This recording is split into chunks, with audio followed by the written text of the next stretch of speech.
களங்கிடும் மகனே வருவாயா, இயேசு அழைக்கின்றார். கண்ணீர் துடைப்பார், மார்போடு சேர்ப்பார், மாறாது அன்பு நம் இயேசு. கண்ணீர் துடைப்பார், மார்போடு சேர்ப்பார், மாறாது அன்பு நம் இயேசு. களங்கிடும் மகனே வருவாயா, இயேசு அழைக்கின்றார்.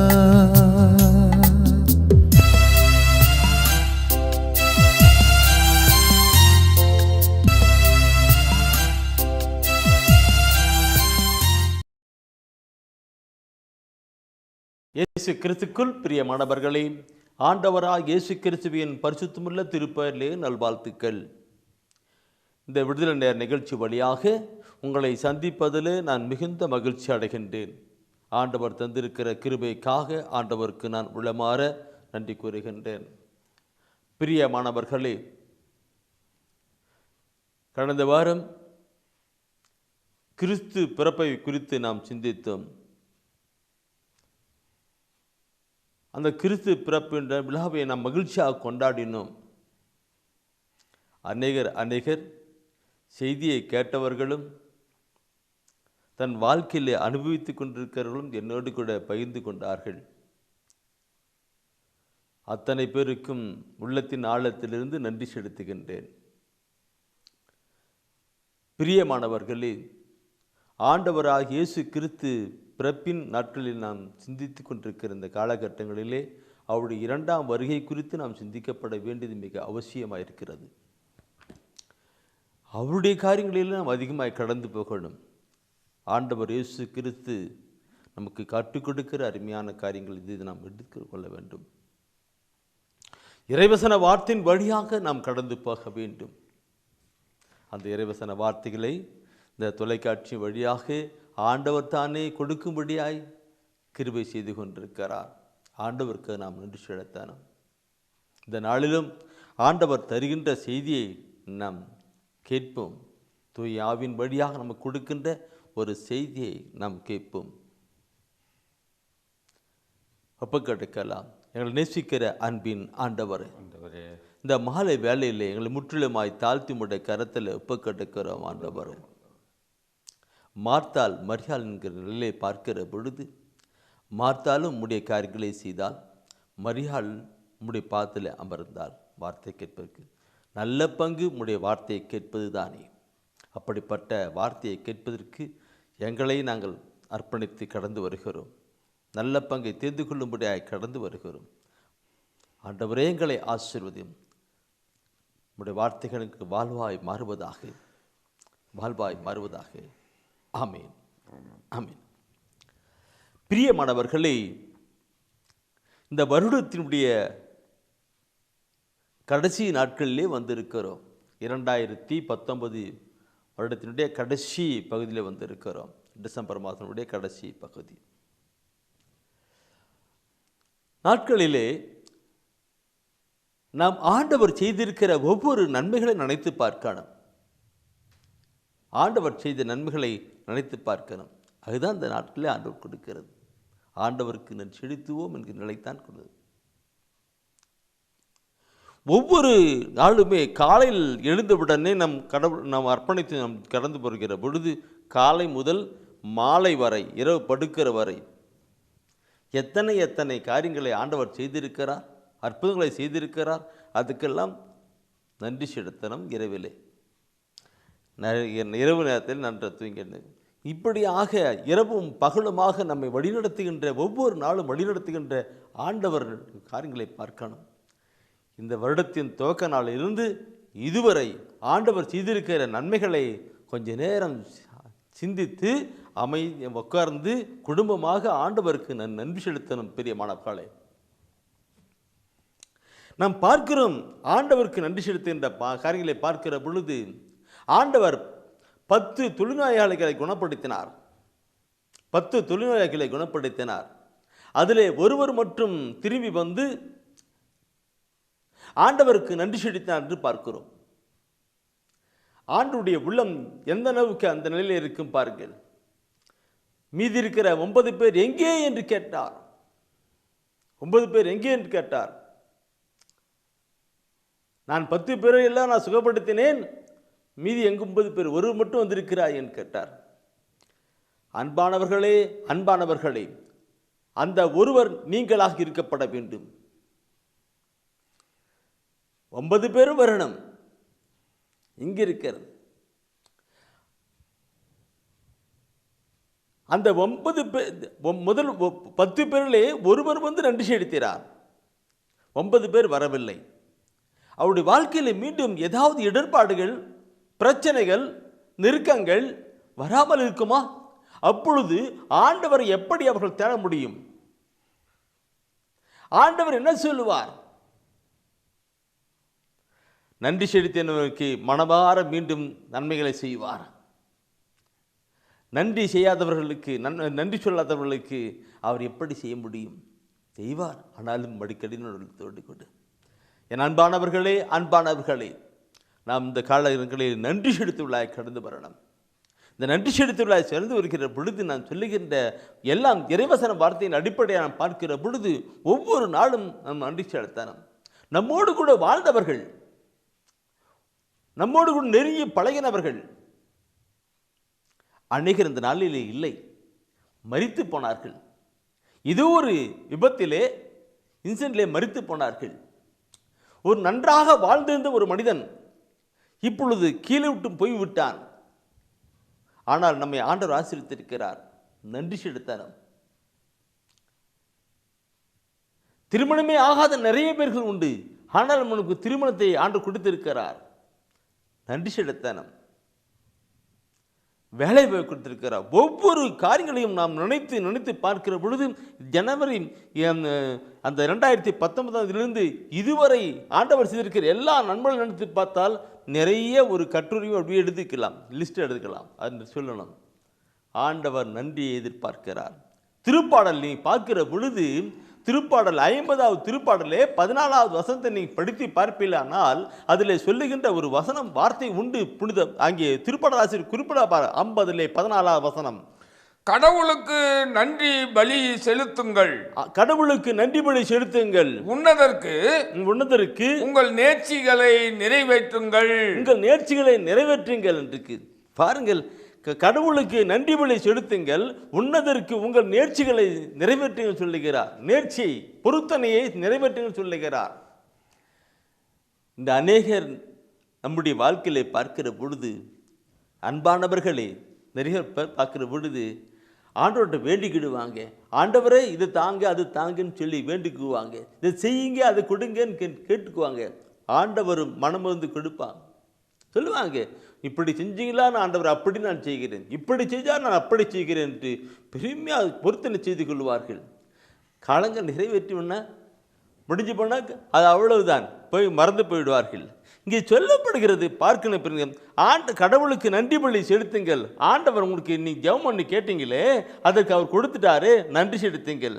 நீங்கள் என்ன பொருத்தனை பண்ணீங்களோ அந்த பொருத்தனையை நிறைவேற்றுங்கன்னு சொல்லுகிறது. பொருத்தனை செல்லுக்கு இன்னைக்கு நிறைய பேர் கடவுளை ஏமாத்துகின்றார்கள். கடவுளை ஏமாத்துகிறார். பார்க்கணும். இதை பற்றி நான் சொல்லனா நிறைய பைபிளில் சொல்லப்பட்ட வார்த்தைகள் நிறைய இருக்கிறது. நாம் ஆண்டவருக்கு பொருத்தனையை செலுத்தப்பட வேண்டும். அவர் கொடுத்திருக்கிற காரியங்களை நாம் செயல்படுத்த வேண்டும். பிரியமாவுகளை அவர் கொடுத்திருக்கின்ற காரியங்களை குறித்து நாம் செய்யணும். இன்னைக்கு இந்த வேலையிலே நான் சொல்லுகிறேன் என்றால் தூய ஆவியானவர் உணர்த்தப்பட்டு தான் இந்த வார்த்தையை சொல்லுகிறேன். சகோதரமே, சகோதரமே, உங்களுடைய வாழ்க்கையில் ஏதாவது பொருத்தனை செய்திருப்பீர்களானால், ஆண்டவர் செய்த நன்மைக்காக நன்மை செய்ய வேண்டும் என்று பொருத்தனை செய்திருப்பீர்களானால் இந்த நாட்களுக்குள்ளாக நிறைவேற்றுங்கள். ஏனென்றால் அடுத்த ஒரு காலகட்டம் வருகிற பொழுது உங்களுக்கு ஆசீர்வாதமாய் கடந்து வர இது செயல்படமாய் இருக்கட்டும்.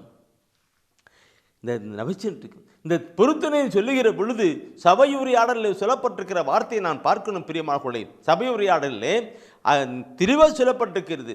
ஏன் இந்த பொருத்தனையின் காரியங்கள் எதற்காக சபை உரையாடலை பார்க்கிற பொழுது 5ஆம் அதிகாரத்திலே 4வது வசனத்தை பார்க்கிற பொழுது அதில் சொல்லப்பட்டிருக்கிற வார்த்தையை பார்க்கணும். கடவுளுக்கு நீ ஏதாவது ஒரு வாக்கு கொடுத்திருந்தால், கடவுளுக்கு ஏதாவது நீ வாக்கு கொடுத்திருந்தால் அதை நிறைவேற்றுவதில் காலம் தாழ்த்தாதே. அதை நிறைவேற்றுவதில் காலம் தாழ்த்தாதே.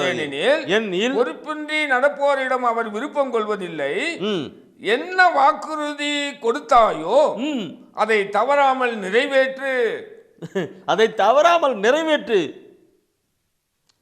இந்த வருடத்திலே உங்களுடைய ஆண்டவருக்காக நீ ஜெபித்து பெற்றுக்கொண்ட காரியங்களே பொருத்தனை ஏதாவது இருந்தால் நிறைவேற்றணும். பிரியமானவர்களே, இதுக்கு நான் சொல்கிறது என்னக்கா, நிறைய பேர் இது செய்யாமனால்தான் அடுத்த வர காலகட்டங்களிலே ஜெபம் பண்ணி ஃபெயில் ஆகிட்டு அவர் கண்ணுப்பட்டு போயிட்டு இருக்கிறாங்க. அப்படி இருக்கக்கூடாது. அதனால் தான் ஆண்டவர் நாளில் சொல்லிக் கொடுக்கிறது, அடுத்த ஒரு ஆண்டு உங்களுக்கு மிகுந்த ஒரு ஆசீர்வாதமான ஒரு ஆண்டாக காலங்களாக இருக்கப்பட வேண்டுமானால் நாம் ஏதாவது பொருத்தனை செய்திருப்போம் என்றால் அதை நிறைவேற்றணும். சபை உரையாடல் மிக அழகாக அழுத்தமாக சொல்லுகின்றார்.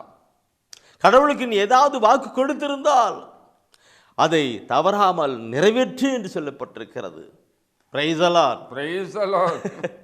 என் அன்பானவர்களே பார்க்கணும். இந்த நகர்ந்து பார்க்கிற பொழுது இது தூயான்னு உணர்த்தினாரு. அதனால் சகோதரர்களோட இந்த வசந்த சபையோட படிக்கும்போது அழுத்தமாக படித்தார். பார்க்கணும் நம்முடைய வாழ்க்கையில். சரி, இந்த கருத்தில் கொண்டு வருவது இந்த நாட்களிலே கடவுளை நாம் ஆண்டவரை போற்றணும், துதிக்கணும் இருக்கு. திருப்பாடல் முழுசுமா நீ படித்து பார்க்க திருப்பாடல் நன்றி பாடுங்க, நன்றி கூறுங்கள் அப்படின்லாம் நிறைய சொல்லப்பட்டிருக்கும். இந்த நாளிலே நிறைய இருக்கிறது திருப்பாடலில் நன்றி கூறு அப்படிலாம் பழைய ஏற்பாட்டில் அப்படியே வந்துட்டு தான் திருப்பாடலில் எல்லாம் தோரணமாக கொண்டு வந்து நன்றி கூறு சொல்லியிருக்காங்க.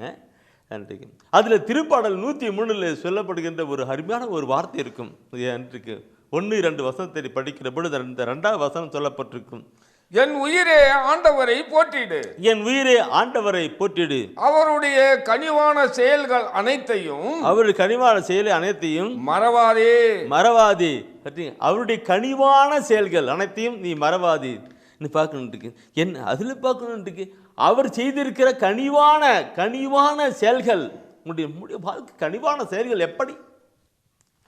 கனிவான செயல்கள் எப்படி? என் அன்பானவர்களே அதை பற்றி சொல்லுவென்றால் உண்ண உணவு, உடுக்க உடை, வாழ்வதற்கு இடம் மட்டுமது அல்ல. பிரியமானவர்களே, நம் போகிற பொழுதும் காக்கின்றார், திரும்புகிற பொழுதும் காக்கின்றார். நம்முடைய வாழ்வை அவர் பாதுகாத்து கொண்டிருக்கிறார். அவரே நமக்கு அடைக்கலம், அவரே நம்பிக்கை, அவரே நம் புகலிடம். அவர் தானே எல்லாம் பாதுகாக்கிறோம். உடலிலே, உள்ளத்திலே, ஆத்மாவிலே அவர் தானே பாதுகாத்து மட்டும் நம்முடைய பாவங்களை மன்னிக்கிறவர். அவர் நம் தவறு செய்கிற பொழுது அவர் மன்னிக்கிறவர். இதுவிட ஒரு கனிவான ஒரு செயல் பார்க்கணும்னா சொல்ல முடியாது. எனவே தான் அங்கே திருப்பாடல் அந்த ஆசிரியர் சொல்லுகிற அந்த பாடலை பார்க்கும்போது எனக்கு ரொம்ப பிடிக்குமானது. என்னுயிரே ஆண்டவரை போற்று, என் முழு உள்ளமே அவர் பெயரை போற்று. அருமையான பாடல் இருக்குது. அந்த கோயிலில் திருப்பள்ளியிலே நம்ம அதிகமான பாடல்கள் இருக்கோம். நம்ம பார்க்கணும். அந்த பாடலை பாடுவதோடு மட்டுமல்ல, அந்த கருத்தை நீ பார்க்கிற பொழுது என் முழு உள்ளமே அவர் பெயரை அவர் செய்த சகல நன்மைகளை மறவாதே. அவர் கனிவான செயல் அனைத்தையும் நீ மறவாதன்னு சொல்லப்பட்டிருக்கும். என் உயிரே ஆண்டவரை போற்று, என் முழு உள்ளமே அவர் பெயரை போற்று. என் உயிரே ஆண்டவரை போற்று, அவர் கனிவான, அவர் செய்த சகல உபகாரங்களை, கனிவான செயல்களை நீ மறவாதே. அடுத்த 3வது வசனத்தை தான் நமக்கு முக்கிய காரியங்கள். நம் குற்றங்களை எல்லாம் மன்னிக்கிறார். அப்படியே பாடி போயிட்டேக்கலாம். பிரியமானவர்களே, கனிவான செயல் பார்க்கும் பொழுது நம்முடைய வாழ்க்கையில் அவர் பாவங்களை மன்னிக்கிறார், நோய்களை குணமாக்குகிறார், பாதுகாக்கிறார், பராமரிக்கிறார், வழிநடத்துகிறார் என்கிற கருத்து தான். நம்முடைய கனிவான செயல்கள் ஒரு நாளும் மறவாதேன்னு சொல்லப்பட்டிருக்க அந்த பாடல் அப்படியே படிக்கும் பொழுது ஆண்டவரின் செயல்கள் நீதியானவை, ஒடுக்கப்பட்டோர் அனைவருக்கும் அவர் உரிமைகளை இழிந்து வழங்குகிறான்னு சொல்லி அப்படியே கருத்தாக இருக்கும். எனவே அன்பானவர்களே, இந்த நாளிலே, இந்த வருடத்தின் கடைசி நாட்களிலே ஆண்டவருக்கு நாம் நன்றி செலுத்தணும். ஆண்டவருக்கு நன்றி செலுத்தணும். முதலாவது ஏதாவது பொருத்தனை செய்திருப்பீர்களானால் அந்த பொருத்தனையை விரைவிலே செலுத்த கடந்து வாருங்கள். நன்றி செலுத்தானும் பொருத்தனை செலுத்தானும் அவர் செய்திருக்கிற எல்லா நன்மைகளை உள்ளத்தின் ஆழத்திலிருந்து நாம் நன்றி செலுத்தணும். இந்த கருத்தை நான் சொல்லுகிற பொழுது நான் அதிகமாகவே சொல்ல முடியும். எனக்கு பிரியமானவர்களை, இந்த விவிலியத்தை படித்து கொண்டு வர முடியுது. விவிலியத்தின் பாதையில் இந்த வசன வார்த்தைகள் எல்லாம் எப்படிலாம் சொல்லிருக்கு.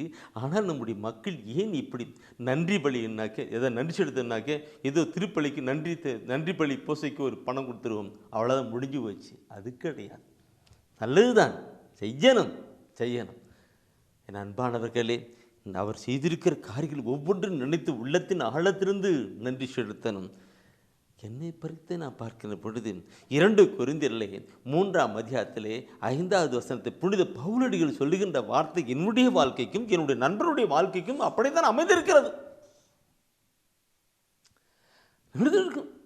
புனித பவுலர் சொல்லுகின்ற ஒரு கருத்தை நாம் பார்க்கிற பொழுது அந்த வார்த்தை என்னுடைய வாழ்க்கையிலே, என்னுடைய நண்பருடைய வாழ்க்கையிலே வந்திருக்கின்றால் உங்களுடைய ஒவ்வொருடைய வாழ்க்கையில் நாம் அணைந்திருக்கிறது. அதை சொல்லணும், ஆண்டவருக்கு நன்றி செலுத்தணும். 2 கொரிந்தியரிலே 3ஆம் அதிகாரத்திலே 5வது வசனத்தை நீங்க படித்து பாருங்கள். என்ன சொல்லுகின்றது? நாங்களே செய்ததாக எதன் மேலும் உரிமை பாராட்டிக் கொள்ள எங்களுக்கு தகுதி இல்லை.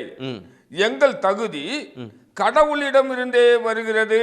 பாருங்க, இந்த வார்த்தை என்று உள்ளத்தை தொட்டுகின்ற வார்த்தை. இன்னைக்கு நாங்கள் இந்த பார்க்கிற பொழுது தொலைக்காட்சி ஊழியம், புத்தக ஊழியம், அந்த வாய்ஸ் ஆஃப் காடு, இறைவன் இப்படிலாம் ஊழியம் பண்ணி போயிட்டு இருக்கிறது. இதெல்லாம் நாங்கள் செஞ்சோம் சொல்ல முடியுமா? இல்லைங்களா? இல்லை, ஆண்டவர் செய்திருக்கிறார். நாங்கள் தகுதியே இல்லை. ஒரு திக்குவாயன் தகுதி இல்லாத ஒரு நிலைத்தான், படிப்பறிவு இல்லாத குறைவான படிப்படித்தவர்கள் தான். ஆனாலும் கூட இந்த நிலைக்கு நாங்கள் கடந்து வந்திருக்கிறோம் என்றால் அது எங்களுக்கு கடவுள் செய்திருக்கிற நிலைத்தான். எங்கேயோ எப்படியோ வாழ்ந்து கொண்டிருந்தோம். அதெல்லாம் ஆண்டவர் தானே செய்திருக்கிறார் என்று ஒவ்வொரு நிலையிலும் கடந்து போக தான் நன்றி சொல்ல ஒரு படி, நன்றி சொல்ல அடுத்த படி, நன்றி சொல்ல அடுத்த படி, இப்படியே ஆண்டவருக்கு நன்றி சொல்ல நாம் படி ஏறிக்கொண்டே இருப்போம். கடந்து வந்த பாதைகளை திரும்பி பார்க்கிறேன், கண்ணீரோடு கர்த்தாவே நன்றி சொல்கிறேன். கடந்து வந்த பாதைகளை திரும்பி பார்க்கிறேன், கண்ணீரோடு கர்த்தாவே நன்றி சொல்கிறேன். அப்பா உமக்கு நன்றி, ராஜா உமக்கு நன்றி. நான் இங்கே தீவில் பேசுறதுக்காக மாத்திரமல்ல, என்னுடைய வாழ்க்கையில் ஒவ்வொரு நாளும் அதை நினைத்து பார்க்கிறோம். வாழ்க்கையில் அப்படி கொண்டு வருவதனால்தான் நன்றி பலி செலுத்த அவர் ஒவ்வொரு படியாய் நம்மை உயர்த்தி கொண்டே இருப்பார். என் அன்பார்ந்தவர்களே, இந்த நாளிலே கடவுள் சொல்லுகின்ற காரியத்தை பார்க்கணும். நாங்கள் செய்ததாக எதன் மேலும் உரிமை பாராட்ட உண்டு. புத்தக ஊழியம், தொலைக்காட்சி ஊழியம், voice of God, word of God ஒன்றும் இல்லை. எல்லாம் அவர் செயல். இந்த உலகம் நடிச்சு இருக்கின்ற காரியங்களை பார்க்கும். நாங்கள் யார் சொல்லப்படும் அதிகமாக இருக்கின்றது. பிரியமானவர்களே, இந்த நாட்களில் நாம் நன்றி செலுத்த வேண்டும் கடைப்பட்டுள்ளாக இருக்கிறோம். பிரியமானவர்கள், நன்றி செலுத்துவது மேக்கணும். எந்த அளவுக்கு நாம் நன்றி செலுத்துகிறோமோ அந்த அளவுக்கு ஆண்டவருடைய அருளையும் ஆசிரியம் பெற்றுக்கொள்கிற மகளாக நாம் வாழ்ந்திருக்க முடியும். நினைத்து பார்க்க வேண்டும். Price the Lord. நான் இது இப்போ சொல்லுகிற பொழுது திருப்பாடலில் 50வது திருப்பாடலுங்க. 50 ஆரம்பத்தில் படித்தது 50வது தான். இப்போ அதுதான் 50வது திருப்பாடல் 14வது வசனம் முன்ன படித்தோம். இப்போ 23வது வசனம், கடைசி வசனத்தை படித்து பாருங்க. அந்த கடைசி வசனத்தை படித்து பாருங்க. நான் எடுக்கிறேன். நன்றி பலி செலுத்துவோர் என்னை மேன்மைப்படுத்துவர், தம் வழியை செம்மைப்படுத்துவோர் கடவுளாம் நான் அருளும் மீட்பை கண்டடைவர். அந்த திருப்பாடல் கடைசி வார்த்தை தான் அது. நன்றி பலி செலுத்துவோர் என்னை மேன்மைப்படுத்துவார். நன்றி பலி செலுத்துவோர் என்னை மேன்மைப்படுத்துவார்கள். தம் வழியை செம்மைப்படுத்துவோர். நன்றி பலி செலுத்தினா மாத்திரம் போதாது, அவருடைய வழியிலே நம்முடைய பரிசுத்தமான கடந்து போக வேண்டும். அவருடைய வார்த்தைகளை கேட்டு உண்மையும் உத்தமாய் செயல்பட வேண்டும். அதுதான் அவருடைய தம் வழியை செம்மைப்படுத்துவோர். செம்மைப்படுத்துவோர் பரிசுத்தமான நிலையில கடந்தவர்கள், அவருடைய அன்பு இயல்புக்கேற்ப செயல்படுகிறவர்கள் அர்த்தம். கடவுளாம் நான் அருளும் மீட்பை கண்டடைவார்கள் என்று. இதில் 3 கருத்துக்களை நான் பார்க்கிறேன் பிரியமானவர்களே. இந்த கருத்தை பற்றி நான் சொல்லணும், டைம் அதிகமாகும். ஆனால் கூட சொல்லணும், தூயானோன்னு சொல்லியே தரேன். நான் சொல்லி தரணும். இன்னும் பிரியமானவர்களை பார்க்கிற பொழுது நன்றி பலி செலுத்துவோர் என்னை மேன்மைப்படுத்துகிறார், ஆண்டவரை மேம்படுத்துகிறார்கள். அந்த மேன்மைப்படுத்துகிற பொழுது தான் எல்லா மக்களும் அறிந்து கொள்ள முடியும். ஆண்டவர் எனக்கு இது செய்தார், நான் நோயோடு இருந்தேன், என் ஆண்டவர் எனக்கு சுகத்தை கொடுத்தார் என்று.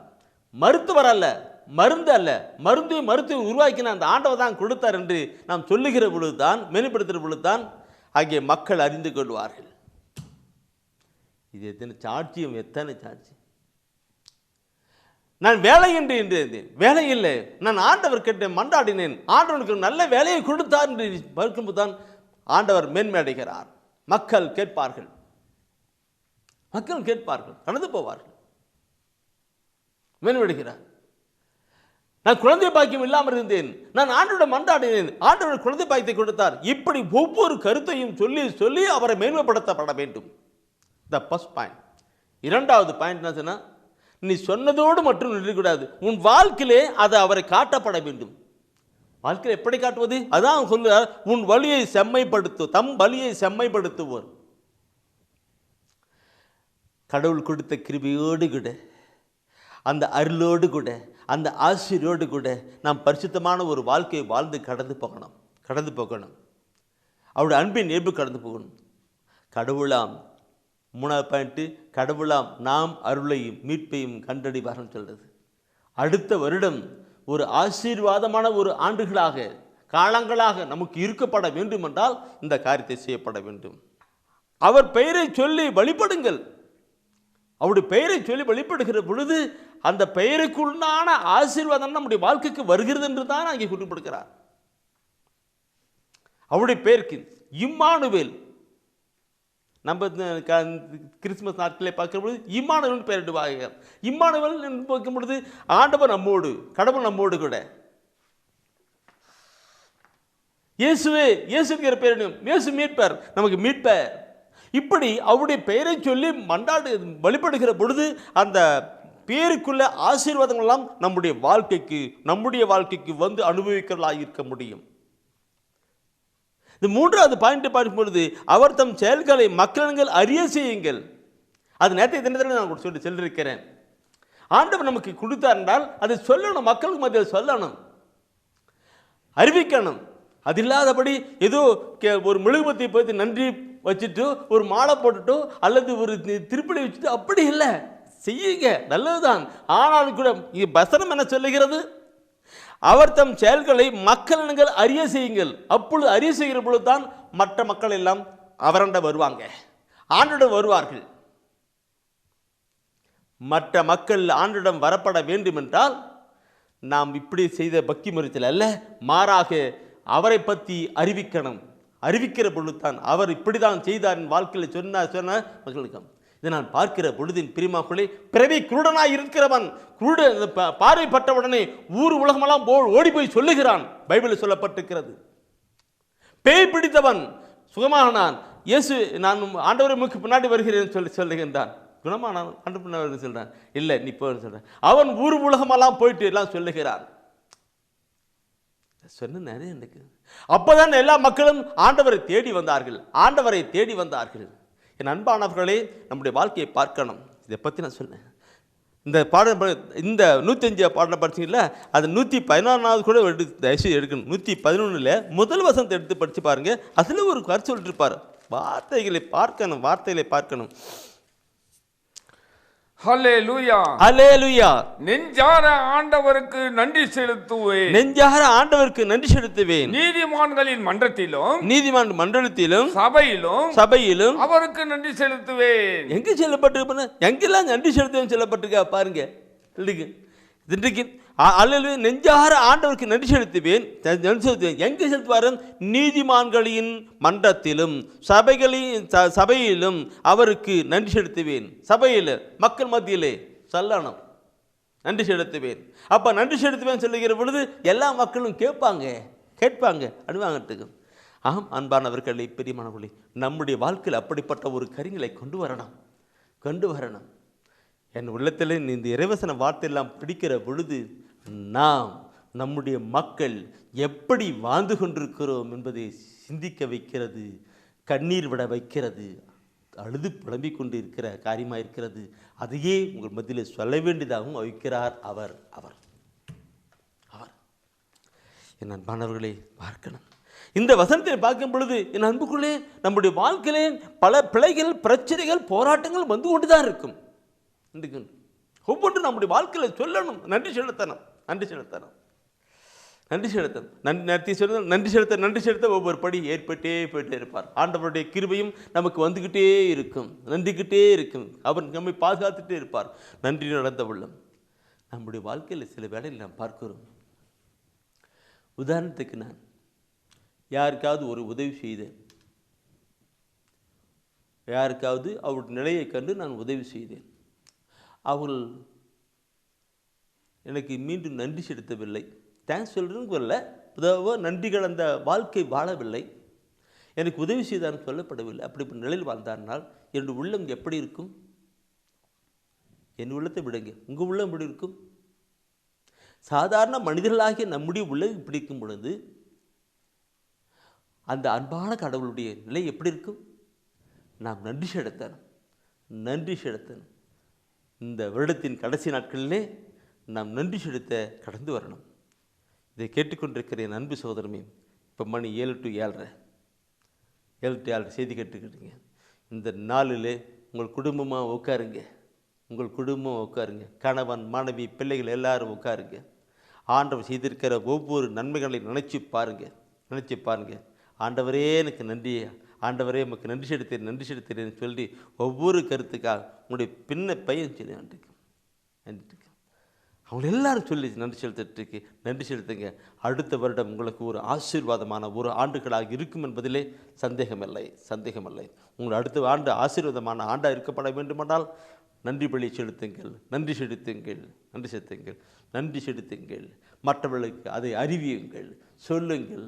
என் வாழ்க்கையிலே, கடந்த வாழ்க்கையில் செய்து சொல்லுங்கள். Price the Lord. சரி, இதை நான் சொல்லுகிற பொழுது என் அன்பானவர்களே, ஒருவேளை நம்முடைய வாழ்க்கையில் துன்பங்கள் வரலாம், துயரங்கள் வரலாம், பிரச்சனை வரலாம். அது அவருடைய பார்வையிலே மறைவாக இருப்பதில்லை. எல்லாம் அவருக்கு வெற்றி நிற்கும். அவரை தேடுகிற நாடுகின்ற நிலையிலே பொறுத்தான். 1 தெசலோனிக்கர் புத்தகத்தில் புனித பவுலடிகள் மிக அழகான ஒரு வார்த்தை சொல்லியிருப்பார். 1 தெசலோனிக்கரில் 5ஆம் அதிகாரத்தில் புனித பவுலடிகள் அங்கே ஒரு அருமையான தெசலோனிக்க மக்கள் சொல்லுகின்ற ஒரு வார்த்தை, பிடித்தமான ஒரு வார்த்தையாக இருக்கும். 5:18. எல்லா சூழ்நிலையிலும் எல்லா சூழ்நிலையிலும் நன்றி செலுத்துங்கள்.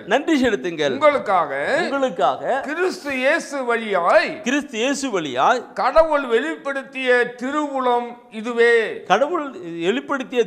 இதுவே. பாருங்க, நிச்சல் இருக்கு. எல்லா சூழ்நிலையிலும், ஒருவேளை நாம் நோய்பட்டிருப்போம், ஒருவேளை கடன் பிரச்சனை நடந்திருப்போம், ஒருவேளை குழந்தை பாக்கியம் இல்லாத ஒரு சூழ்நிலை இருக்கலாம். எல்லா நிலையிலும் நாம் நன்றி செலுத்தணும். ஏனென்றால் அவர் அந்த நன்றியை கேட்டு என்ன ஒன்று சொல்லிட்டாங்க. அந்த பற்று உறுதி, ஆண்டவரோடு கொண்டிருக்கிற பற்று உறுதியை அது வெளிப்படுத்துகிறதா இருக்கிறது. நோயோடு கூட இருந்தும் நீ நன்றி செலுத்துகிற பொழுது ஆண்டவருக்குள்ள பற்று உறுதியை கொண்டு வருகிறது. குழந்தை பாக்கியம் இல்லாதிருந்து ஆண்டவருக்கு நன்றி செலுத்துகிற பொழுது அவங்க பற்று உறுதி கடந்து எரிவுகிறது. உன்னுடைய பல சூழ்நிலையிலும் ஆண்டவருக்கு நன்றி செலுத்துகிற பொழுது பற்று உறுதி கடந்து வருகிறது. ஆண்டவர் அங்கே செயல்படுகிறவராக இருக்கிறார். இந்த வசனம் எல்லா சூழ்நிலையும் நன்றி கூறுங்கள், நன்றிகள். உங்களுக்காக கிறிஸ்து இயேசு வழியாக கடவுள் வெளிப்படுத்திய கிறிஸ்து இயேசு வழியாக கடவுள் வெளிப்படுத்திய திருவுளம் இதுவே என்று சொல்லுகிற பொழுது கிறிஸ்து இயேசு வழியாக திருவுளம் நாம் சிந்திக்கணும் பிரியமானவர்களே. ஆண்டவராக இயேசு கிறிஸ்து தாம் மரிப்பதை அவர் உணர்ந்தார். அவர் கடவுள் வெளிப்படுத்தியும்படி அவர் உணர்ந்தார். அவர் சொல்லுகிறார், தன்னுடைய சீடர்களும் ஒரு முறை இல்லை, 2 முறை இல்லை, 3 முறை சொல்லிக்கொண்டே இருக்கிறார். நான் இப்படி சாவு போகிறேன், நான் செத்துடுவேன், என்னை அடிப்பாங்க, சாவடிப்பாங்க, நான் போயிடுவேன் நிறைய பேர் சொல்லிட்டுருக்கிறார். அவருடைய இறுதி உணவு ராவு உணவு வைக்கிறார். அந்த ஒரு ராவு உணவு வைக்கிற பொழுது எல்லாவற்றையும் உணர்ந்த அவர், நான் மரித்து விடுவேன் என்ற உள்ளத்தில் ஆழத்தில் நன்றாக அழிந்திருக்கிற அவர் தன் சீடரிடம் சொன்ன அவர் அந்த இரவு உணவை திருவிருந்து உணவை வைக்கிற பொழுது அவர் சொல்லுகின்ற கருத்தை பார்க்கணும் பிரியமானவர்களே. என் அன்பானவர்களே, லூகாஸ் நற்செய்தியிலே 22ஆம் அதிகாரத்தில் 19 வசனம் படிக்கும்போது அதில் வருஷம் இருக்கும், 19ஆம் வசனம் நினைக்கிறேன், அதில் சொல்லப்பட்டிருக்கும், அவர் அப்பத்தை எடுத்து கடவுளுக்கு நன்றி செலுத்தி, அவர் அப்பத்தை எடுத்து கடவுளுக்கு நன்றி செலுத்தி. எப்படி இருக்கும், என்ன நிலை இருக்கும், நாம் நினைச்சு பார்த்தா அப்படி பயங்கரமாக இருக்கு இல்லைங்களா? எனவே தான் புனித பவுலடிகள் அங்கே சொல்லுகிறார், எந்த சூழ்நிலையிலும் ஆண்டவருக்கு நன்றி செலுத்துங்க என்று. கடவுள் கிறிஸ்து இயேசு வழியாக நமக்கு ஏற்படுத்திய திருவுளம் இதுதான் என்று அவர் அப்பத்தை எடுத்து நன்றி செலுத்தி. அதே மாதிரி பார்க்கிற பொழுது மத்திய சொல்லுவார், அவர் கிண்ணத்தை எடுத்து அவர் என்ன பண்ண, அந்த ரத்தம் கிண்ணத்தை எடுத்து அவர் சொல்லுகின்றார், கிண்ணத்தை எடுத்து நன்றி, அந்த கிண்ணத்தை எடுத்து நன்றி செலுத்தி, ஆண்டவரே மக்கு நன்றி. இந்த நிலை நம்முடைய வாழ்க்கையில் வர வேண்டும். அப்படி வருகிற பொழுது அவர் உன்னதமான நிலையை கடந்து ஆசீர்வதிக்கப்பட்டது போல மரித்து வீத்து வந்து போல நாமளும் கடந்து வர முடியும். உள்ளத்தின் ஆழத்திலிருந்து வசனமாய் கடந்து வருகிறது நான் முகமொன்று பார்க்க முடியும். என் அன்பானவர்களே, ஆண்டவராக இயேசு கிறிஸ்து நமக்கு கற்றுக் கொடுக்காத ஒரு நிலையும் இல்லை. எல்லா கடவுள் நமக்கு தெய்வீக திருவுளத்தின் வழியாக அனைத்தையும் கற்றுக் கொடுத்திருக்கிறார். நம்முடைய வாழ்க்கையில பிரச்சனைகளா போராட்டங்களா எதுவாக இருந்தாலும் நன்றி செலுத்துன்னு சொல்றீங்கல்ல, அந்த நன்றி செலுத்துகின்ற பொழுது ஆசீர்வாதம் எப்படி வரும்? அது அப்படியே திரிந்து போகுவதில்லை, அது பிளஸிங் மாறி ஓடும், ஆசீர்வாதமாய் மாறி போகும்.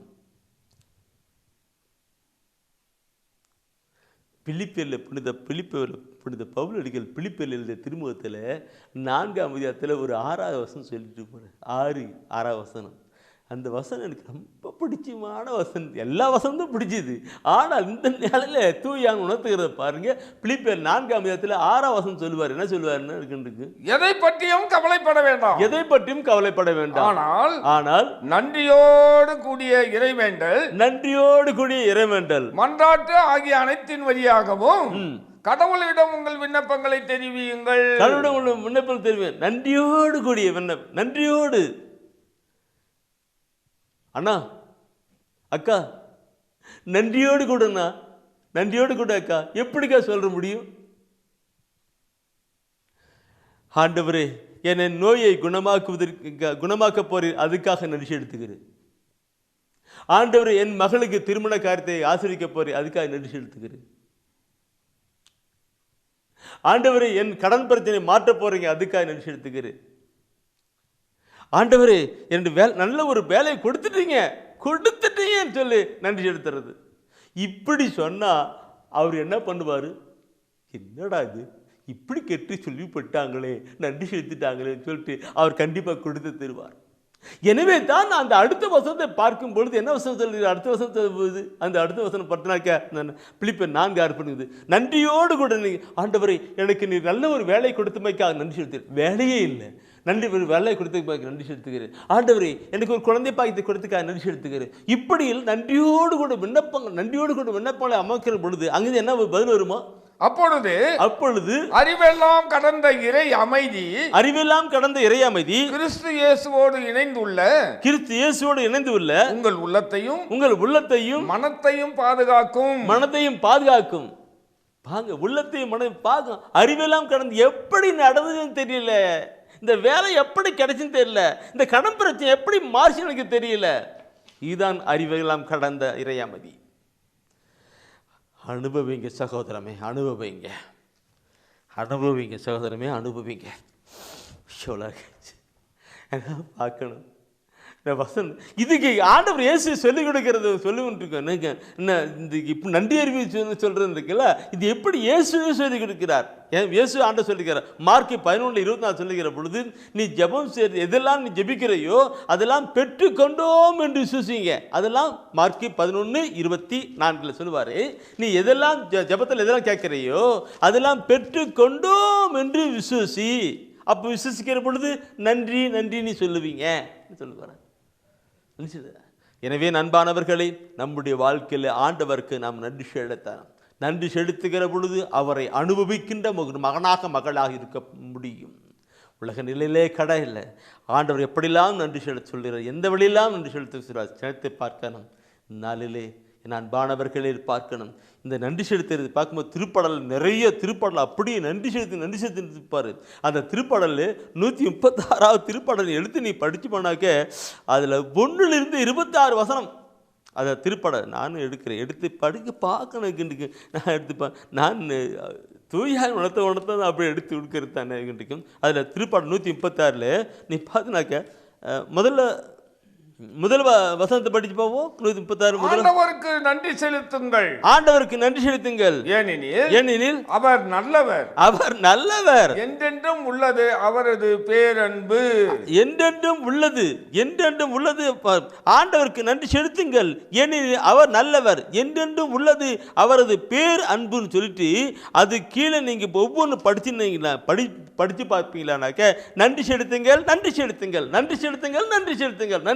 26 வசனத்திலும் நன்றி செலுத்து கொண்டு போயிட்டு இருக்கிறார்.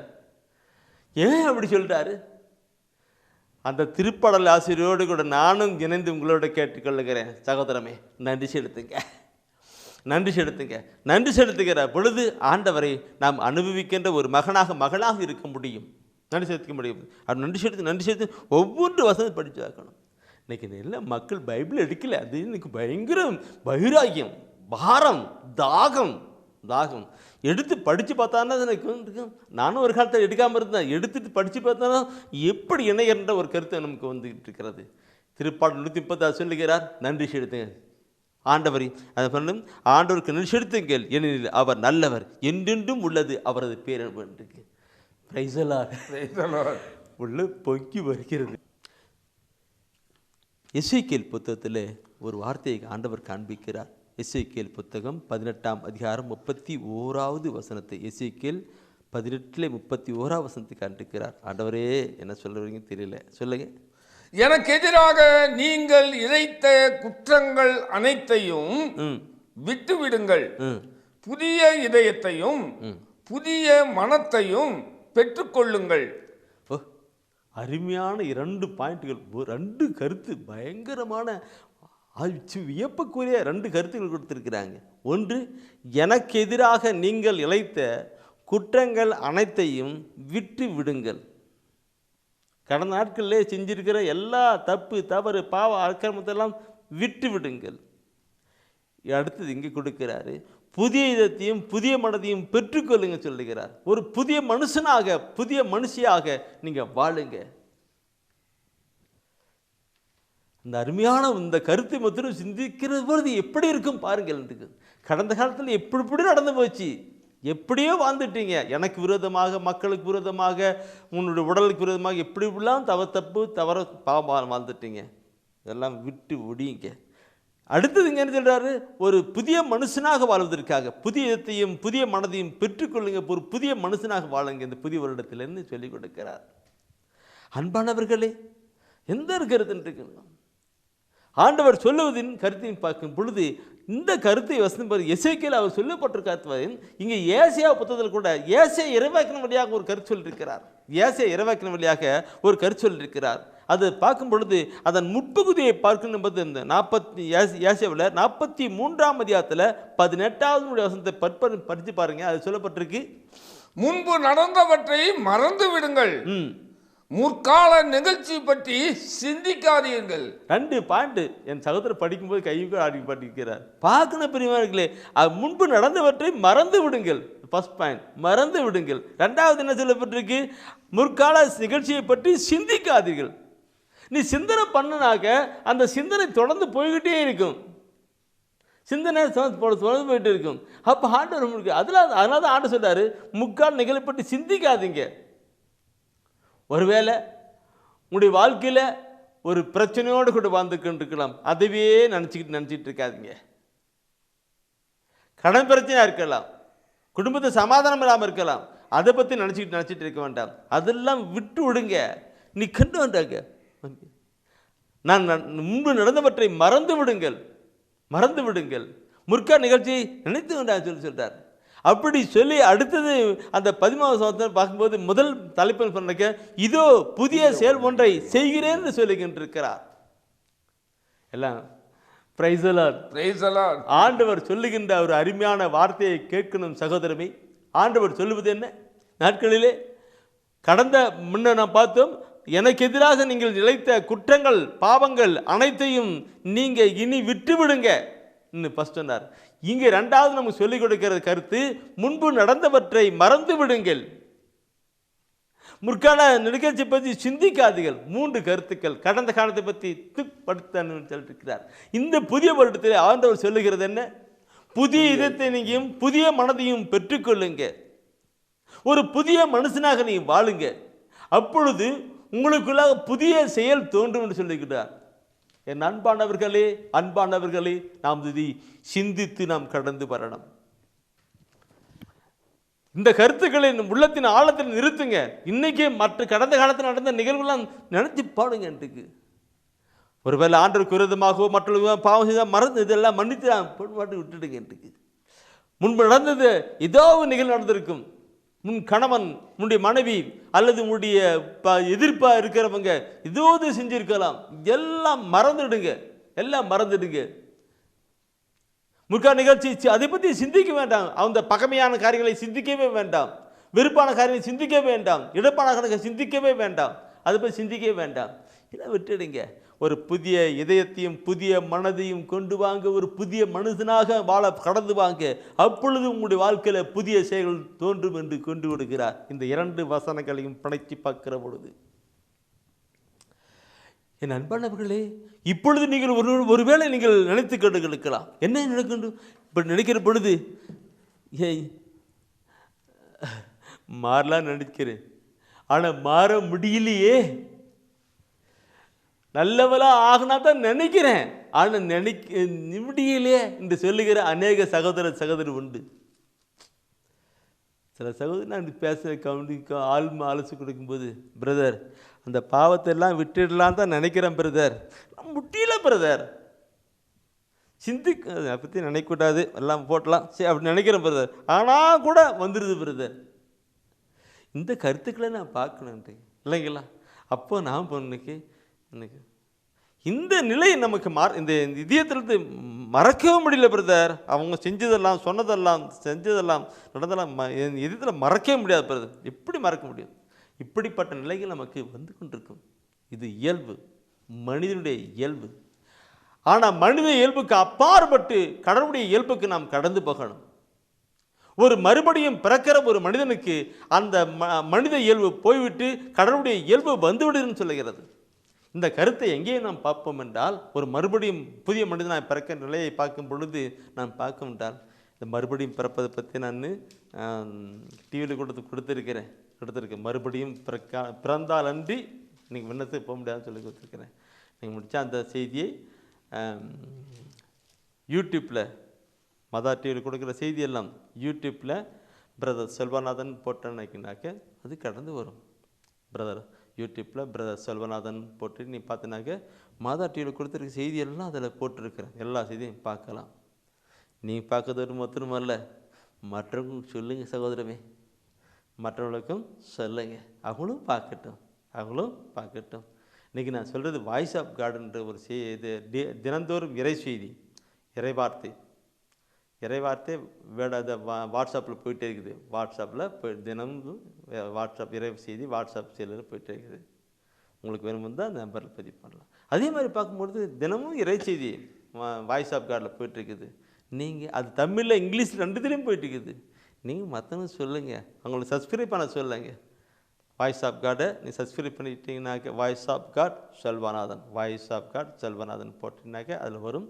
அப்போது நீங்கள் சப்ஸ்கிரைப் பண்ணால் டெய்லி உங்களுக்கு வந்துக்கிட்டே இருக்கும். சரி, இதெல்லாம் நான் ஏன் சொல்லணும்னாக்க கொடுக்கப்பட்ட செய்தியிலெல்லாம் அப்படியே தூயாவிக்குள் போய் நீ இறைவசன வார்த்தை மக்களுக்கு போக வேண்டும் என்று கடவுள் செஞ்சிட்ருக்கிறார். அதனால் சொல்ல வந்தேன், எனக்கு பெருமிக்க புகழ்ச்சிக்காக அல்ல, அப்படியே வளர வேண்டும் அல்ல, இறையாட்சி வளரணும், இறை செய்தி போகணும், இறை ஆட்சி வளரணும்.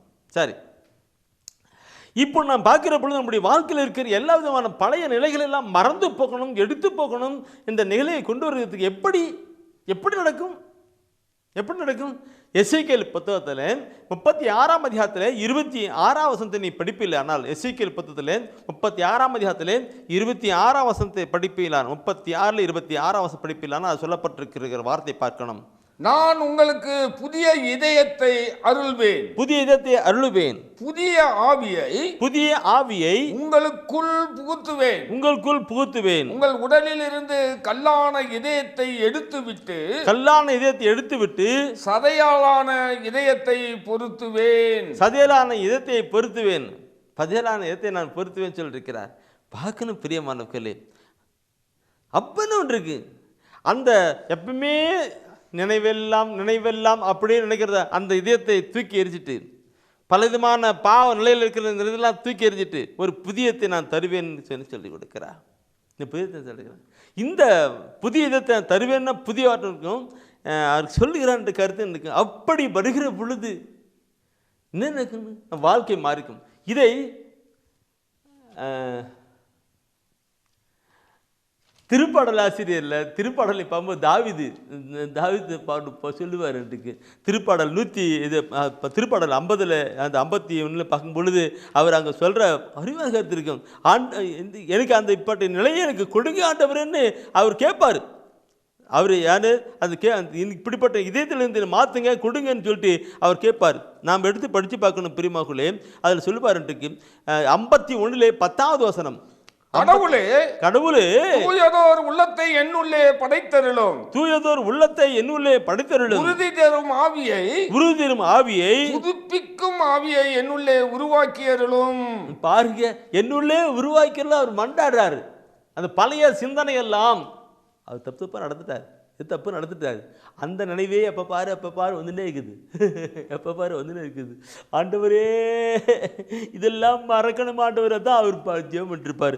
ஆண்டவரே அவர் சொல்லிட்டார் இன்றைக்கு, ஆண்டவரே கடவுளே தூயதொரு உள்ளத்தை என் உள்ளே படைத்தருளும், உறுதிதரும் ஆவியை. நான் எப்பவுமே ஒரு பரிசுத்தமான வாழ்க்கை வாழ்வதற்கான உறுதியை தாங்க புதுப்பித்தருளும் சொல்லிட்டு அவர் மண்டாடிருக்கிறார். எனவே அப்படி மண்டாடுகிறதும் வருகிறது. என்ன நடக்கின்றது பிரியமாவுகளே, நம்ம அப்படி மண்டாடி ஜெபிக்கிற பொழுது அந்த எசேக்கியேல் புத்தகத்தை 11ஆம் அதிகாரத்தில் 20வது சொல்லுது. அப்பொழுது 11ஆம் அதிகாரத்தில் நான் குறித்து வச்சுக்கிட்டீங்க, எல்லாம் பைபிள் எடுத்துருக்கிறீங்க. அக்கா அண்ணா உங்கள் மாதிரி எல்லாரும் பைபிள் எடுக்கணும்க்கா, எல்லாரும் பைபிள் எடுக்கணும்க்கா. அதுக்காக ஜெபம் பண்ணுங்க. எல்லாரும் பைபிள் எடுக்கணும். எதோ எடுக்கிறாங்க, பக்தி விசுவாசத்தில் எதோ செய்கிறாங்க, இறைவார்த்தை எடுக்கல. உங்க மாதிரி எல்லாரும் எடுக்கிறதுக்காக ஜெபம் பண்ணுவீங்களா? என்னுடைய ஊழியத்தின் பாதையில் நீங்களும் ஒரு ஜெப நண்பர்களாக சேருங்க. நான் ஏற்கனவே சொல்லியிருக்கிறேன், அந்த நம்பரில் ஒன்றுக்கும் சரிங்க. எசேக்கியேல் புத்தகம் 11ஆம் அதிகாரத்தில் 20வது சொல்லுது, அப்பொழுது அவர்கள் என் நியமங்களின்படி நடப்பார்கள். அவர் நடப்பார், கட்டளை பிடிக்கும். அது 36ஆம் அதிகாரத்தினுடைய அந்த 36ஆம் அதிகாரத்தில் 26, 27 படிச்சுங்க அல்லவா, அதில் 27வது வசனத்தை நீங்கள் படித்து பாருங்கள். அதில் சொல்லுகிறது என் வசனம் வார்த்தை அருமையான வார்த்தையாக இருக்கும். எசேக்கியேல் 36ல் 27, 28 வசனம் சொல்லப்பட்டிருக்கும். என் ஆவியை உங்களுக்குள் புகுத்துவேன். என் ஆவியை உங்களுக்குள் புகுத்துவேன். என் நியமங்களை கடைபிடிக்கவும், என் நியமங்களை கடைபிடிக்கவும், என் நீதி நெறிகளை கவனமாய் செயல்படுத்தவும் செய்வேன் சொல்றார். நீதி நெறியை கவனமாக்கணும். அப்ப பார்க்கணும், அன்பானவர்களே, புதிய இதயத்தை நான் தருவேன் ஆண்டு சொல்றார். அதெல்லாம் மாறத்துக்கோசரம் புதிய இதயத்தை நான் தருவேன், புதிய ஆவி உங்களுக்குள் புகுத்துவேன். அப்பொழுது என் நியமங்களை, என் கட்டளைகளை, என் வார்த்தைகளை நீங்கள் கவனமாய், பைபிளில் இருக்க வசனம் எல்லாம் கவனமாய் கடைபிடித்து ஒரு பரிசுத்தமான பிள்ளைகளாக நீ வாழ்வீங்க. அப்படி பரிசுத்தமான பிள்ளைகளாக வாழ்கிற பொழுது நீங்கள் என்னுடைய மக்களாக இருப்பீங்க, நான் உடைய கடவுளாக இருப்பேன் என்று ஆண்டவர் சொல்லுகிறார். இந்த புதிய வருடத்திலே நாம் அப்படி மாறப்போகிறோம். ஆண்டவர் சொல்லுகிறான்ட்டுக்கு, நான் புதியத்தை தருவேன், ஆவியை புகுத்துவேன். அப்பொழுது உங்களுடைய எல்லா அந்த ஆவியான நேம்களை கட்டளைகள் எல்லாம் கவனமாய் கடைபிடிக்க செய்வேன். நீ பரிசுத்தமான ஒரு வாழ்க்கை வாழ்வீங்க, என்னுடைய பிள்ளைகளாக வாழ்வீங்க, நான் உனக்கு கடவுளாக இருப்பேன். அப்போ நம்முடைய உறவு அதிகமாக இருக்கும், நீ கேட்பதெல்லாம் கிடைக்கும், நடப்பதெல்லாம் நடக்கும். இந்த 2020 வருடம் மிகுந்த ஒரு ஆசீர்வாதமான ஒரு ஆண்டாக காலங்களாக இருக்கும் என்று தான் ஆண்டவர் இந்த நாளிலே நம்மோடு கூட சொல்லுகிறார். இதை கேட்டுக்கொண்டிருக்கிற என் அன்பான சகோதரனே, தூய ஆவியானவர் எதையெல்லாம் சொல்லுகிறாரோ அதையே நான் சொல்லுகிறேன். தூயான் எல்லாம் எப்படியெல்லாம் சொல்லப்பட வேண்டும் சொல்லுகிறாரோ அப்படி தான் சொல்லிக் கொண்டிருக்கிறேன். இந்த நாளிலும் ஆண்டு வருகை நாட்கள் மிக சமீபம். பைபிளை பார்க்கிறோம்,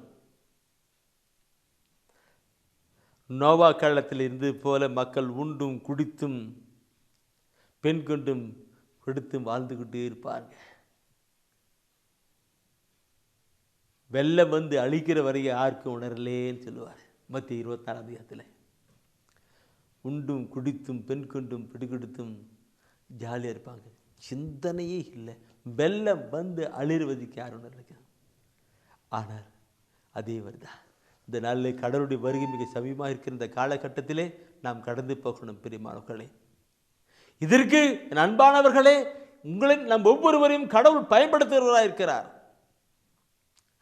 கடவுள் ஆண்டவர் நம்ம பயன்படுத்துகிறாங்க. தயவுசெய்து நீங்கள் எடுத்து படித்து பார்க்கணும் பிரியமகளே. ஏசியா புத்தகத்திலே 41ஆம் அதிகாரத்திலே 15வது வசனம், ஏசியா புத்தகத்திலே 41ஆம் அதிகாரத்திலே 15வது வசனம் படித்து பார்க்கணும். இதோ நான் உன்னை புதிய கூர்மையான போரடிக்கும் கருவியாக்குவேன். பாருங்க, இதோ உன்னை ஆண்டவர் சொல்றாரு, உன்னை ஒரு புதிய மனுஷனாகிறது எதற்காக?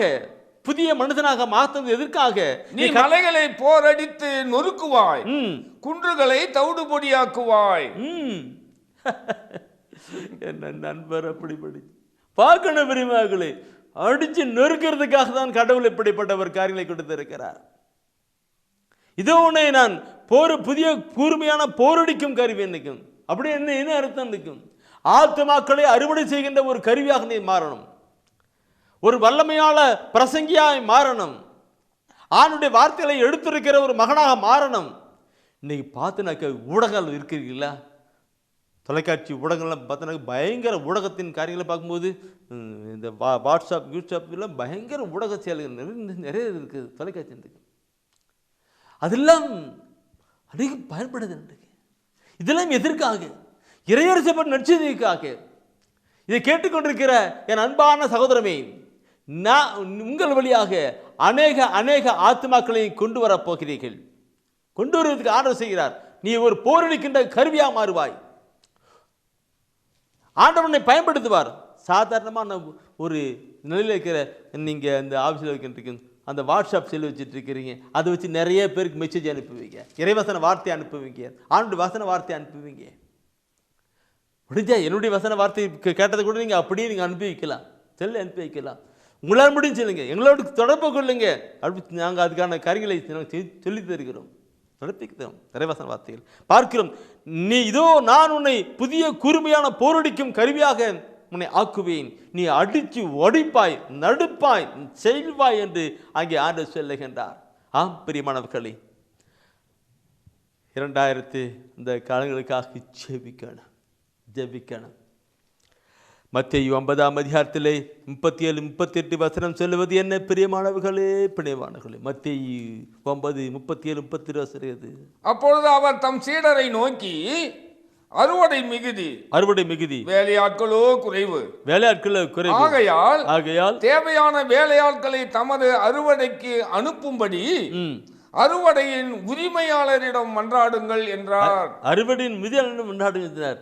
நான் என் நண்பர் என்னுடைய ஜெபக்குள் எல்லாம் ஜெபித்துக் கொண்டிருக்கிறோம். ஆண்டவரே, ஆத்துமாக்களை அறுவடை செய்கின்ற நல்ல கருவிகளாய் பயன்படுத்த வேண்டும் என்று ஜெபித்துக் கொண்டிருக்கிறோம். இதோ உன்னை போரடிக்கின்ற கருவியாக நான் உருவாக்குவேன் சொல்லுகிற ஆண்டவர் உங்களை பயன்படுத்துவார். இந்த நாட்களிலே உங்களை பயன்படுத்துவார். தகுதியை பற்றி இல்லை, அவர் தகுதியை பார்க்க மாட்டார், எடுத்து வல்லமையை பயன்படுத்துவார். நீங்கள் ஒப்பு கொடுத்தா போதும். நாம் ஜெபிக்கலாம். பிரியமானவர்களே, இந்த புதிய வாக்கு விசேஷமாக 4ஆம் தேதி நடக்கின்ற அந்த வாக்குத்தத்த கூட்டங்களுக்காக நீ செபியுங்க. கடவுள் என்ன அதிகமாக வெளிப்படுத்துகின்ற காரியங்களுக்காக செபியுங்க. கடவுள் அடியான் வழியாக, நண்பர் வழியாக, ஜெபக்குழி வழியாக தன் காரியங்களை பரப்புகின்றவற்றை வெளிப்படுத்தணும். மக்கள் கடந்து வரணும். கண்களை மூடுவோமா? இன்று ஆண்டவர் இந்த புதிய ஆண்டிலே ஆண்டவர் தந்திருக்கிற வார்த்தைகள் நினைத்து பார்க்கலாம். கடந்த நாட்களில் நிகழ்ந்த நிகழ்வுகள் எல்லாம் கடவுளுக்கு விரோதமாக செய்திருக்கிறது காரியங்கள் எல்லாம் விட்டு விடுங்க. எல்லாம் மறந்துடுங்க. ஆண்டவரே, நான் இனி புதிய ஒரு மனிதனாக, மனுஷியாக நான் மாறணும் ஆண்டவர் என்ன ஆண்டு கேளுங்க. நான் தகுதி இல்லை ஆண்டவரே, மனுஷன் பலவீனமானவன், விழுந்து போகிற மனிதன் என்று தாவீதை போல கேளுங்க. ஒரு புதிய இடத்தை, புதிய ஆவியை கொடுங்க. நான் இந்த வருடத்தில் நான் அப்படி வாசிக்கணும். கேளுங்க. அப்படி நாம் ஜெபிக்கலாம். கேட்டுக்கிட்டே இருங்க. ஆண்டவர் உங்களுடைய குரலை கேட்டுக்கிட்டே இருக்கிறார். உங்கள் ஜெபத்தை கேட்டுக்கிட்டே இருக்கிறார். அனைத்தையும் புனிதாக்குகின்ற புது படைப்பாய் மாற்றுகிற ஆண்டவன் கேட்டுகிட்டே இருக்கிறார். தாவீதை போல நீ மன்றாடுகிற பொழுது உன்னுடைய வாழ்க்கை ஆசீர்வாதமாகும். அன்பான ஆண்டவரே, இந்த வேளையிலே நீ அதையெல்லாம் சொன்னீரோ அதையே நான் இவர்களுக்கு சொல்ல இருக்கிறேன். இந்த புதிய வருடம் இவர்களுக்கு மிகுந்த ஒரு ஆசீர்வாதமான ஒரு ஆண்டாக அமைய ஆண்டவரே நீ கிருபை செய்யும். உடலிலே பலவீனமாய் இருக்கிறவர்கள் இந்த புதிய வருடத்திலே ஆசீர்வாதமான நிலையிலே அவர் கடந்து வரட்டும். அந்த பலவீனங்கள் எல்லாம் மாறட்டும். நோய்கள், நோக்காடுகள், பிரச்சனைகள் எல்லாம் மாறட்டும் ஆண்டவரே. அவர் நோய்கள் நீங்கட்டும் ஆண்டவரே. எல்லாம் மறந்து கடந்து வாங்கன்னு சொன்னீரே, நோய்கள் நீங்கட்டும், வியாதிகள் அகன்று போகட்டும், பலவிதமான கேன்சர் நோய்கள் எல்லாம் குணமாகட்டும் ஆண்டவரே. தெய்வீக மருத்துவராய் இருக்கிறீரப்பா, இப்பொழுது வெளிப்படுத்திக் கொள்ளும். அன்பின் ஆண்டவரை ஒப்புக்கொடுக்கிறோம். குடும்பத்திலே பலவிதமான கவலைகள், தனிப்பட்ட வாழ்க்கை கவலைகள் ஆண்டவரே, மகனை குறித்து, மகளை குறித்து, பிள்ளைகளை குறித்து, எதிர்கால வாழ்க்கை குறித்து பல விதமான கவலைகளோடு கண்ணீரோடு கூட வாழ்ந்து கொண்டிருக்கிற ஒவ்வொரு சகோதரியும் ஒப்பு கொடுத்தான் செபிக்கிறேன்.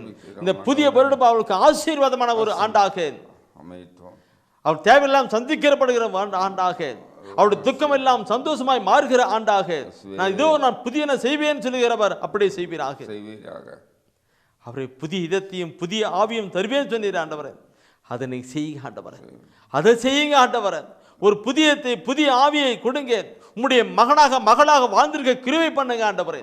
அதன் மொத்தமாக அவர்கள் உமக்குள் வாழ்ந்து கொண்டிருக்கட்டும், உமக்குள் வாழ்ந்து மகிழ்ந்து கொண்டிருக்கட்டும். அப்பா ஒப்புக்கொடுக்கிறோம் ஆண்டவரே. இதோ போரடிக்கின்ற கருவியாக நீர் உருவாக்குவேன்னு சொல்லியிருக்கிறேன் ஆண்டவரே. உம்முடைய வருகையும் மிக சமீபமாக இருக்கிற இந்த காலகட்டத்திலே, அறுவடை மிகுதியாக இருக்கிற இந்த காலகட்டத்திலே, அறுவடையின் கருவிகளாக செய்தியை கேட்டுக்கொண்டிருக்கிற ஒவ்வொரு சகோதரனையும் நீங்க பயன்படுத்துங்கப்பா, பயன்படுத்துங்க. இந்த 2020ஆம் வருடத்திலே அறுவடை மிகுதி அதிகமாக கட்டும். ஆத்துமாக்களை கொண்டு வருகிற கருவிகளாக இவர்களை பயன்படுத்த வேண்டுமா ஜெபிக்கிறேன். அவர் தகுதியை பாராதபடி ஆண்டவர் நீ பயன்படுத்தணும் ஆண்டவர். ஆற்றலாலும் அல்ல, சக்தினாலும் அல்ல, ஆண்டுடைய உம்முடைய ஆவினால் எல்லாம் ஆகும் என்கிறபடி மாற்றுவீராக. இந்த புதிய வருடம் அவருடைய தனிப்பட்ட வாழ்க்கையிலே, அவருடைய குடும்ப வாழ்க்கையிலே, உலக வாழ்க்கையிலே, ஆத்மீக வாழ்க்கையிலே எல்லாம் மாற்றப்பட்டதா இருக்கட்டும். எங்களுக்காக மரித்து எங்களுக்காக உயிர்த்து வாழ்ந்து கொண்டிருக்கிற இயேசுவே, இந்த அருமையான ஒரு செய்தியை வெளியிடுவதற்கு பண உதவி செய்த திருப்பத்தூரை சேர்ந்த சகோதரன் அமல செல்வத்தையும் அவர் குடும்பத்தையும் ஒப்பு கொடுக்கிறேன். இந்த வருடம் அவருக்கு நல்ல ஒரு ஆசீர்வாதமான ஒரு ஆண்டா இருக்கட்டும். அப்படி செய்ய போறதுக்காக நன்றி எடுத்துக்கிறேன். இயேசு கிறிஸ்து மூலம் நல்ல பிதாவே, ஆமென். அரியே வாழ்க ஆண்டவரும் உடனே, பெண்களிலே நீர் பேரு பெற்றீரும் மகனும் வாழியவே. பரிசுத்த மரியாயே எங்கள் பரமனின் தாயாரே, பாவிகள் எங்களுக்காய் பரமனை மன்றாடும். இப்போதும் நீர் மன்றாடும், எப்போதும் நீர் மன்றாடும். தீமைகள் நெருங்கையிலே பரமனை மன்றாடும். மரணம் வருகையிலே எம்மை தாங்கும் அம்மா.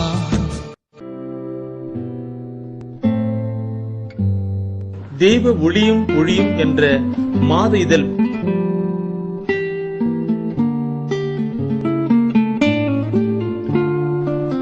எமது டிவைன் ஊழியத்தின் வழியாக வெளியிடப்படும் தெய்வ ஒளியும் ஒளியும் என்ற மாத இதழ் பெற வேண்டும் என்றால் சரியான முகவரியை அனுப்புங்கள். புத்தகங்கள் அனுப்பி வைக்கின்றோம். எங்கள் ஊழியங்களுக்காக ஜீவியுங்கள். ஆண்டவர் உணர்த்துகின்ற காணிக்கையால் தாங்க.